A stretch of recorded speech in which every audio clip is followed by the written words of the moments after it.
जहाज, कुछ व्यापारी और 200 साल की गुलामी। यह कहानी है उस इरादे की जिसने भारत की किस्मत को सदियों के लिए बदल कर रख दिया। आखिर अंग्रेज भारत में कैसे आए और उन्हें क्यों जाना पड़ा? पहला कदम, व्यापार या साजिश। 1600 इंग्लैंड की रानी एलिजाबेथ आइट ने ईस्ट इंडिया कंपनी को भारत के साथ व्यापार करने की आधिकारिक इजाजत दी। 1612 सूरत में पहली फैक्ट्री खुली।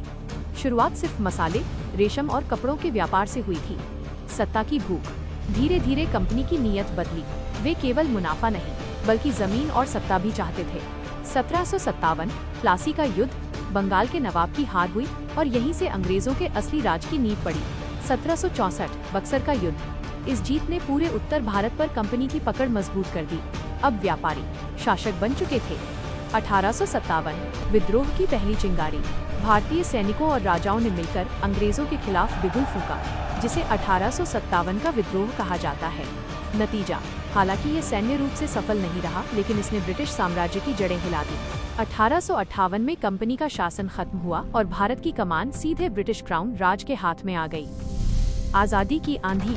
1900 के दशक में राष्ट्रवाद की लहर तेज हुई। 1. महात्मा गांधी, सत्य और अहिंसा के जरिए असहयोग आंदोलन, दांडी मार्च और भारत छोड़ो आंदोलन ने देश की जनता को एक सूत्र में पिरो दिया। 2. सुभाष चंद्र बोस, आजाद हिंद फौज का गठन कर अंग्रेजों को सीधी सैन्य चुनौती दी। 3. विश्व युद्ध 2, दूसरे विश्व युद्ध ने ब्रिटेन को आर्थिक और सैन्य रूप से कमजोर कर दिया। भारत के भीतर बढ़ते विद्रोह को संभालना अब उनके बस के बाहर था। 15 अगस्त 1947 अंत और आरंभ। 200 सालों के संघर्ष के बाद आखिरकार अंग्रेज भारत छोड़ने पर मजबूर हुए।